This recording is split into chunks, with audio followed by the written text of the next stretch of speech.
Hey, hi guys, good morning. Today, June 1st, my first day as a teacher. అందుకే early morning లేచి వంట చేసుకోవాల్సి వస్తుంది. Children's ఎవరు ఉండరు, కానీ స్కూల్స్ మాత్రం జూన్ 1st నుంచి స్టార్ట్ అయిపోయినాయి. మాకు ట్రైనింగ్ ఇచ్చింది వేరే స్కూల్లో, కానీ ఇప్పుడు నేను వర్క్ చేయబోతున్న మెయిన్ బ్రాంచ్కి వెళ్ళబోతున్నా. చాలా ఎక్సైటెడ్గా ఉంది స్కూల్ ఎలా ఉంటుందో ఏంటి అని. నేనైతే విన్నాను స్కూల్ చాలా బాగుంటుంది అని. డైరెక్ట్గా ఎప్పుడు చూడలేదు.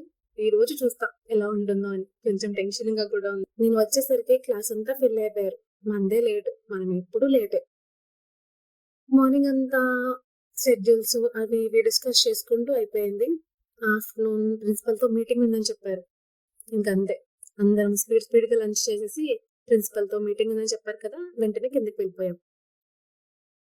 మేల్ స్టాఫ్ కంటే ఫీమేల్ స్టాఫ్ ఎక్కువ ఉన్నారు కదా, ఫీమేల్ డామినేషన్. మీటింగ్ లో school rules and regulations, school legacy, history, ఇంకా టైమింగ్స్ ఇవన్నీ చెప్పారు. మీటింగ్ అయిపోగానే వెంటనే వెళ్ళిపోయి తమ వేసేసి ఇంటికి వెళ్ళిపోయాను. అంతే, ఈరోజు అలా అయిపోయింది. నాకైతే బాగానే అనిపించింది. చూద్దాం రేపు ఎలా ఉంటుందో. Bye guys.